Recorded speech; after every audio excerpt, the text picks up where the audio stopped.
વિદ્યાર્થી મિત્રો, આજે આપણે કેટલીક કંપની ધારાની કેટલીક મહત્ત્વની જોગવાઈઓ અંગેની ચર્ચા કરીશું. એમાં ડાયરેક્ટર્સ છે, how to alter the article of association, memorandum of association વગેરેની મહત્ત્વની જોગવાઈઓની ચર્ચા કરીશું. સૌપ્રથમ આપણે જોઈએ કે કંપની ધારામાં કઈ ઓથોરિટીઝ છે. જેમ કે કંપની ધારામાં એડમિનિસ્ટ્રેટિવ ઓથોરિટીઝ છે અને એક એડજુડિકેટિંગ ઓથોરિટીઝ છે, જે આપણે સ્લાઇડમાં જોઈએ. સૌપ્રથમ આપણે જોઈએ કે સૌપ્રથમ આવે છે મિનિસ્ટ્રી ઓફ કોર્પોરેટ એફેર્સની અંડરમાં રજિસ્ટ્રાર ઓફ કંપનીઝ, એની પછી આવે છે રિજનલ ડાયરેક્ટર, એની પછી આવે છે મિનિસ્ટ્રી ઓફ કોર્પોરેટ એફેર્સ. આ એડમિનિસ્ટ્રેટિવ ઓથોરિટીઝ છે કે રિજનલ ડાયરેક્ટરમાં તમારે રિટર્ન્સ ફાઇલ કરવાના છે. રિજનલ ડાયરેક્ટર અને એમાં જે જરૂરી તમારે પત્રકો છે વગેરેની પરમિશન છે વગેરે આમાંથી મળે છે. બીજી ઓથોરિટીઝ છે કે જે કંપની લો બોર્ડ છે અને હાઈકોર્ટ છે. કંપની લો બોર્ડમાં ઓપરેશન એન્ડ મિસમેનેજમેન્ટ માટે કે બીજા કોઈ પણ જોગવાઈ માટે તમે ડાયરેક્ટલી જઈ શકો છો. અને હાઈકોર્ટ અંગેની સત્તા, હાઈકોર્ટને વાઇન્ડિંગ અપ છે, એમાલગમેશન છે વગેરે માટેની સત્તાની જોગવાઈઓ કરેલી છે. હવે આપણે જોઈએ કે આર્ટિકલ ઓફ એસોસિએશન અને મેમોરેન્ડમ ઓફ એસોસિએશનમાં કેવી રીતે સુધારા વધારા થઈ શકે. પ્રથમ જોઈએ મેમોરેન્ડમ ઓફ એસોસિએશનમાં કેવી રીતે સુધારો થઈ શકે. સૌપ્રથમ છે change of name of company. જો કંપનીની નામમાં સુધારો કરવો હોય આપણે, તો પ્રથમ સ્ટેપ આવે છે passing of special resolution in share holders meeting. આ અંગે બીજી જોગવાઈ છે કે સેન્ટ્રલ ગવર્મેન્ટની પરવાનગી લેવી પડે. હવે સેન્ટ્રલ ગવર્મેન્ટની પરવાનગી નામ એપ્રુવલ માટે છે કે નામ કંપની એવું ના રાખી શકે કે જે બીજી કંપનીનું નામ હાલમાં પ્રેઝન્ટ હોય, એટલે ભળતું નામ ના રાખી શકે, આઇડેન્ટિકલ નામ ના રાખી શકે. અને બીજું કે કોઈ પણ નામ કે કેન્દ્ર સરકાર દ્વારા પ્રોહિબિટેડ કરેલું હોય, એવા કાયદા દ્વારા પ્રોહિબિટેડ કરેલું હોય, તો એવા નામની કંપની બની શકતી નથી. જેમ કે WTO, WHO વગેરેની કંપની બની શકતી નથી. એટલે એવા નામથી ચેન્જ થઈ શકે નહીં. બીજું જોઈએ change of registered office, change in registered office. એમાં કેટલાક ભાગ પડે છે. પહેલો ભાગ પડે છે કે જો કંપનીને પોતાના શહેરની અંદર જ્યાં અત્યારે રજિસ્ટર્ડ ઓફિસ આવેલી છે એ શહેરની અંદર જ જો રજિસ્ટર્ડ ઓફિસ ટ્રાન્સફર કરવી હોય તો શું પ્રોસિજર ફોલો કરવી પડે. પહેલું છે બોર્ડ રેઝોલ્યુશન પસાર કરવું પડે. અને બીજું કે કંપની રજિસ્ટર ઓફ કંપનીઝમાં જે તે ફોર્મ હોય એ વિધિન 30 દિવસમાં ફાઇલ કરવા જોઈએ. હવે જો કંપનીની રજિસ્ટર્ડ ઓફિસ શિફ્ટ કરવી હોય, એવી રીતે શિફ્ટ કરવી હોય કે એક શહેરમાંથી બીજા શહેરમાં શિફ્ટ કરવી હોય, અને તો શું પ્રોસિજર ફોલો કરવી પડે. તો સેક્શન 17A એવું કહે છે કે સ્પેશિયલ રેઝોલ્યુશન શેર હોલ્ડરોની મિટિંગમાં પસાર કરવું પડે. અને જો રજિસ્ટ્રાર ઓફ કંપનીઝનું એક રજિસ્ટ્રાર ઓફ કંપનીઝની હકુમતમાંથી બીજા રજિસ્ટ્રાર ઓફ કંપનીઝની હકુમતમાં જો રજિસ્ટર્ડ ઓફિસ ટ્રાન્સફર થતી હોય તો તેમણે રિજનલ ડાયરેક્ટરની પરવાનગી લેવી જરૂરી છે. હવે દરેક સ્ટેટમાં રજિસ્ટ્રાર ઓફ કંપનીઝ એક હોય અથવા જરૂર પ્રમાણે સિટી વાઇઝ પણ વધારે હોઈ શકે. તો જ્યારે જ્યુરિસ્ડિક્શન બદલાતું હોય ત્યારે જ ફક્ત રિજનલ ડાયરેક્ટરની પરવાનગી લેવાની જરૂર પડે છે. અને આ અંગેના જરૂરી ફોર્મ રજિસ્ટ્રાર ઓફ કંપનીઝમાં ભરવા જોઈએ.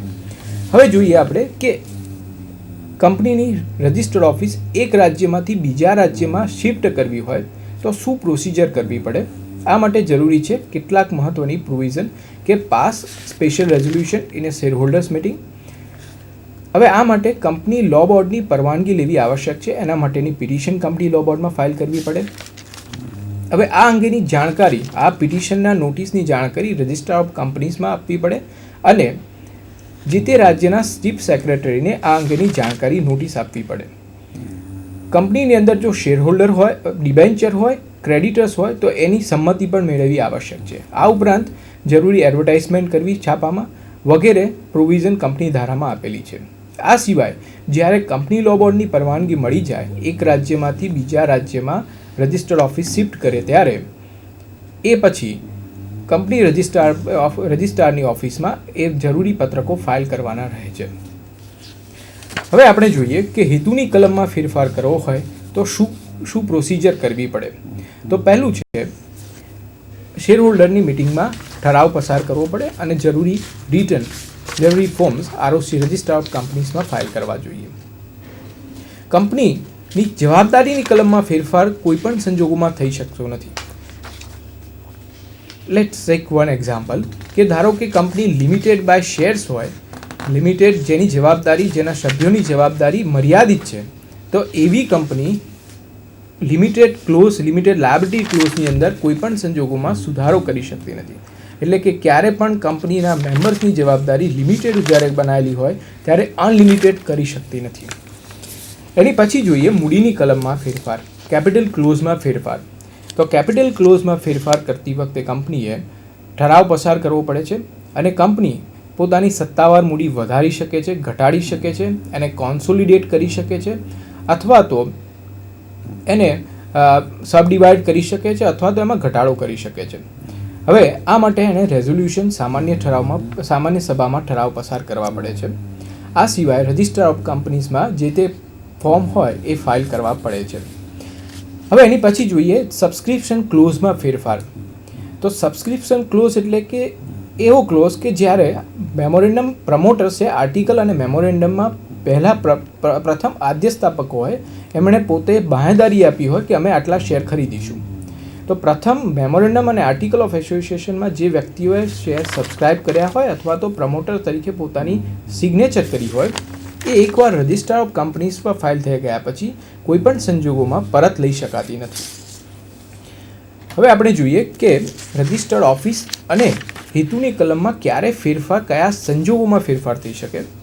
તો પ્રથમ છે જ્યારે કંપનીના ઇકોનોમિકલ અને મોર ઇફેક્ટિવલી બિઝનેસ થઈ શકે એવા સંજોગો ઉપસ્થિત થયા હોય, અથવા તો કંપનીને કરકસરયુક્ત અથવા તો વધારે ઇફેક્ટિવલી બિઝનેસ કરી શકે એવા સંજોગો હોય ત્યારે એ ફેરફાર કરી શકે. આ બધી જોગવાઈઓ 17(1) અંદર આપેલી છે. બીજું છે કે જ્યારે નવો કોઈ ઓબ્જેક્ટ કંપનીએ સ્થાપ્યો હોય અને નવા ઓબ્જેક્ટથી નવા સાધનો વસાઈને કંપનીને આ માટેની જરૂરિયાત ઉપસ્થિત થઈ હોય. ત્રીજું છે કંપની પોતે પોતાનું કાર્યક્ષેત્ર વધારવા માગતી હોય. કાર્યક્ષેત્ર વધારવા માગતી હોય મીન્સ કે લોકલ એરિયામાં અત્યારે કંપની હોય એને એનું કાર્યક્ષેત્ર વધારવું હોય તો એના માટે ઓબ્જેક્ટ ક્લોઝમાં ચેન્જ કરી શકે છે. ત્યારબાદ આવે છે કે અત્યારનો જે બિઝનેસ હોય એની સાથે બીજો કોઈ બિઝનેસ એડવાન્ટેજિયસ હોય જોડે કરવા માટે તો કંપની એ ઓબ્જેક્ટ ક્લોઝમાં ચેન્જ કરીને બીજો ધંધો પણ કરવા માટે ઓબ્જેક્ટ ક્લોઝ સુધારી શકે છે. એની પછી કોઈપણ ઓબ્જેક્ટ ક્લોઝમાં જણાવેલ હેતુને બાદ કરવા માટે પણ આમાં સુધારો કરી શકે છે, અથવા તો કોઈ પોતાનું ઇન્ડસ્ટ્રીયલ યુનિટ અંડરટેકિંગ ડિસ્પોઝ કરવા માટે એમાં સુધારો કરી શકે છે. અને લાસ્ટ આવે છે કોઈપણ કંપની એકબીજામાં સંયોજન થાય, એમાલ્ગમેશન થાય ત્યારે એમાં એને સુધારો કરવાની જરૂરિયાત ઉપસ્થિત થાય છે. હવે જોઈએ ઓલ્ટરેશન ઇન આર્ટિકલ ઓફ એસોસિએશન, નિયમનપત્રમાં ફેરફાર. નિયમનપત્રમાં ફેરફાર કરવા માટે કંપનીએ સ્પેશિયલ રેઝોલ્યુશન પાસ કરવું પડે છે અને બીજું આ માટેના જરૂરી ફોર્મ્સ રજિસ્ટર ઓફ કંપનીઝમાં ફાઇલ કરવાના રહે છે. હવે કંપની કેટલાક સંજોગોમાં આર્ટિકલ ઓફ એસોસિએશનમાં ફેરફાર કરી શકતી નથી. આર્ટિકલ ઓફ એસોસિએશનમાં એવો ફેરફાર ન થઈ શકે કે જે કંપની ધારાની જોગવાઈઓની વિરુદ્ધ હોય, અથવા તો મેમોરેન્ડમમાં જણાવેલી પ્રોવિઝનની વિરુદ્ધ હોય, અથવા તો એવો સુધારો ના થાય કે જે કંપનીના હિત અથવા તો શેરહોલ્ડરોના હિતને નુકસાન થતો હોય, અથવા તો એ લોકોના કોઈ રક્ષણમાંથી બાદબાકી થતી હોય એવા કોઈ પણ સુધારા ના થઈ શકે, અથવા તો ગેરકાનૂની કાર્ય માટે કોઈ એવો સુધારો ના થઈ શકે. અને છેલ્લું છે જ્યારે લિમિટેડ લાયબિલિટી કંપની હોય એના સભ્યોની જવાબદારી અનલિમિટેડ ના થઈ શકે એવો સુધારો કંપની કરી ના શકે. હવે જોઈએ મેમોરેન્ડમ અને આર્ટિકલ ઓફ એસોસિએશન વચ્ચે શું તફાવત છે. તો પહેલું મેમોરેન્ડમ ઓફ એસોસિએશન નિવેદનપત્ર object clause, capital clause, liability clause વગેરેની વિશે વર્ણન કરે છે. આર્ટિકલ ઓફ એસોસિએશન એ ઇન્ટરનલ રૂલ્સ એન્ડ રેગ્યુલેશન બતાવે છે. મેમોરેન્ડમ ઓફ એસોસિએશન એ કંપનીનો ફંડામેન્ટલ ડોક્યુમેન્ટ છે, જ્યારે article of association A subordinate to the memorandum of association છે. દરેક કંપનીએ મેમોરેન્ડમ ઓફ એસોસિએશન બનાવવું ફરજિયાત છે. જ્યારે કંપની લિમિટેડ બાય શેર હોય એ પોતાનું આર્ટિકલ બનાવવાને બદલે આર્ટિકલ ઓફ મેમોરેન્ડમ કંપની ધારામાં જણાવેલ ટેબલ એની જોગવાઈઓને સ્વીકારી શકે છે. ત્યારબાદ છે જો કોઈપણ મેમોરેન્ડમ ઓફ એસોસિએશનમાં જણાવેલ ઓબ્જેક્ટ ક્લોઝની વિરુદ્ધ જઈને કોઈપણ કાર્ય કરેલું હોય કંપનીએ તો એ અલ્ટ્રાવાયર્સ છે. જ્યારે આર્ટિકલ ઓફ એસોસિએશનમાં જણાવેલ કોઈપણ પ્રોવિઝનની બહાર જઈને કોઈ કાર્ય કર્યું હોય તો એ શેરહોલ્ડરો એને કન્ફર્મ કરી શકે છે, એને માન્ય રાખી શકે છે. મેમોરેન્ડમ ઓફ એસોસિએશનમાં કોઈ પણ સુધારો કરવો હોય તો ઘણી બધી પ્રોસિજર ફોલો કરવી પડે છે, જેમ કે અમુક સંજોગોમાં કંપની લો બોર્ડની ની પરવાનગી લેવી પડે છે, સેન્ટ્રલ ગવર્મેન્ટની પરવાનગી લેવી પડે છે, જ્યારે આર્ટિકલ ઓફ એસોસિએશનમાં સુધારો કરવા માટે ખાલી ફક્ત સ્પેશિયલ રેઝોલ્યુશન પસાર કરવું પડે છે શેરહોલ્ડરોની મિટિંગમાં. હવે આપણે જોઈએ વિજ્ઞાપન પત્ર વિશેની માહિતી. તો વિજ્ઞાપન પત્ર એટલે શું? તો વિજ્ઞાપન પત્ર એટલે કંપની દ્વારા જાહેર જનતાને પોતાને ત્યાં પોતાના શેર ખરીદવા માટે, ડિબેન્ચર ખરીદવા માટે અથવા તો ડિપોઝિટ મૂકવા માટે આપવામાં આવેલું જાહેર આમંત્રણ એ પ્રોસ્પેક્ટસ કહેવાય. પ્રોસ્પેક્ટસની વ્યાખ્યા કલમ 236 કંપની ધારામાં આપવામાં આવેલી છે.